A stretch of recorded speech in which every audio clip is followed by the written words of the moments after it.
നമസ്കാരം, അമൃതാണ്. ഇതൊരു റെസോണി എന്ന് പറഞ്ഞിട്ട് ഒരു ബ്രാൻഡിൻ്റെ സ്മാർട്ട് ഫോൺ കേസാണ്. ഇതെൻ്റെ 12 മിനിക്കായിട്ട് വാങ്ങിച്ചതാണ്.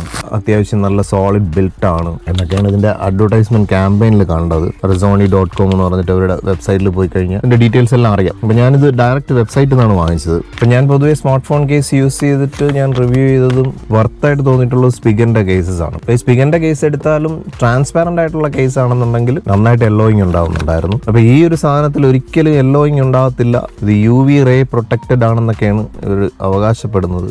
കാഴ്ചയിലൊക്കെ കൊള്ളാം. ഇതിൻ്റെ അപ്പിയറൻസ് തന്നെ കുറച്ചൊരു ഫോഗി ആയിട്ടാണ്. ചെറിയൊരു ഡോട്ടഡ് സംഭവം കാണാൻ പറ്റുന്നുണ്ടോ എന്ന് അറിയത്തില്ല. എനിക്ക് നല്ല വിസിബിൾ ആണ്. പക്ഷേ ഈ എഡ്ജസിലൊക്കെ ഒരു ഷോക്ക് അബ്സോർബ് ട്യൂബ് മെക്കാനിസം ഇതിനകത്തുണ്ട്. പിന്നെ അത്യാവശ്യം നല്ല ടഫാണ്, നല്ല സോളിഡാണ്.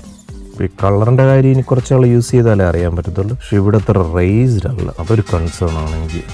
ഇവിടെ ഇത് റേസ്ഡ് ആണെന്നാണ് അവർ പറഞ്ഞിരിക്കുന്നത്, പക്ഷേ ഇത് റേസ്ഡ് അല്ല. അപ്പോൾ ഇതിനി ഇട്ട് നോക്കുന്നതിന് മുമ്പേ മറ്റൊരു കാര്യം കൂടെ നോക്കാനുള്ളത്, ഈ കവർ ഇട്ട് കഴിഞ്ഞാൽ നമ്മുടെ മാഗ്സേഫ് വർക്ക് ചെയ്യുമോ എന്നുള്ളൊരു കാര്യമാണ്.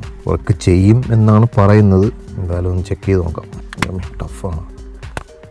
ഓക്കെ, ഇതിനകത്ത് കിടക്കുമ്പോൾ നല്ല രസമൊക്കെ ഉണ്ട് സാധനം കാണാനൊക്കെ. പക്ഷെ കഴിവതും നമ്മളിത് തറയിൽ വീഴാതെ നോക്കണം. കാഴ്ചയ്ക്ക് സംഭവം കൊള്ളാം. ആപ്പിളിൻ്റെ ലോഗോ ഒക്കെ പുറത്ത് വരികയും ചെയ്യും. ഒരു ലുക്കൊക്കെ ഉണ്ട്. പക്ഷെ സ്പിഗറിൻ്റെ അത്ര ടഫ്നെസ് ഒന്നും എനിക്ക് ഫീൽ ചെയ്യുന്നില്ല.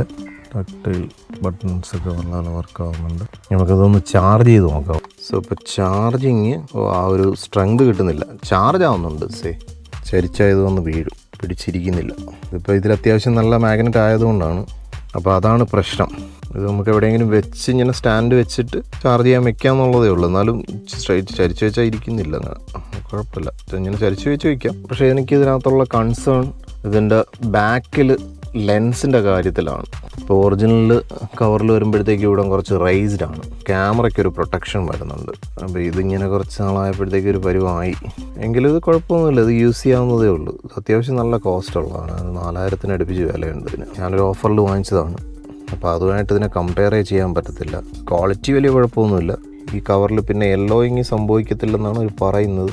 അതൊക്കെ. പക്ഷേ എൻ്റെ മെയിൻ കൺസേൺ ഈ ക്യാമറയുടെ ഒരു പ്രൊട്ടക്ഷനാണ്. അത്യാവശ്യം പ്രൊട്ടക്ഷനൊക്കെ ഉണ്ട്. പക്ഷേ എങ്കിലും നമ്മൾ തറയിൽ വീഴുന്ന സമയത്ത് എൻ്റെ ഈ കവർ ശ്രദ്ധിച്ചാൽ അറിയാം ഇതൊരാണോ വീണപ്പോൾ പ്രൊട്ടക്ഷൻ കിട്ടിയതിൻ്റെ ഫലമായിട്ട് സംഭവിച്ചതാണ്. അപ്പോൾ അത് വെച്ച് നോക്കുമ്പോഴത്തേക്ക് ഇതിൻ്റെ അത്ര റൈസ്ഡ് അല്ല, എങ്കിലും ചെറുതായിട്ടൊന്ന് റൈസ്ഡ് ആണ്. അപ്പോൾ അതൊരു മേജർ കൺസേൺ ആണ് എന്നെ സംബന്ധിച്ചിടത്തോളം. അപ്പോൾ അതുകൊണ്ട് തൽക്കാലം ഞാൻ ഈ കവറിനെ സൂക്ഷിച്ച് വെക്കാനാണ് തീരുമാനിക്കുന്നത്. നല്ല ടഫാണ്, പിടിച്ച് കിടക്കുക അതിനകത്ത്. ഒരുപാട് ബോഡിക്ക് ടെൻഷൻ കൊടുക്കേണ്ട കാര്യമില്ല. ഭയങ്കര സോൾഡ്. Okay, yes. അപ്പോൾ നമുക്ക് തൽക്കാലം അതിനെ സൂക്ഷിച്ച് വയ്ക്കാം. മറ്റത് തന്നെ യൂസ് ചെയ്യാം. എനിക്കതാണ് ഇഷ്ടപ്പെട്ടത്. എനിക്ക് എപ്പോഴും ഇത് തന്നെയാണ് ഇഷ്ടം.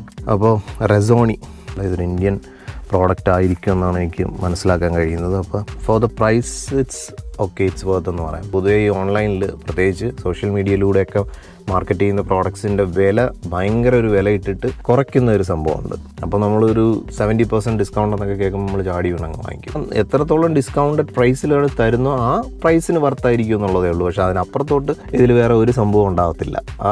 ഇതൊരു മാർക്കറ്റിംഗ് സ്ട്രാറ്റജി ആണെന്നുള്ള മാത്രം നമ്മളൊന്ന് മനസ്സിലാക്കിയിരുന്നാൽ മതി.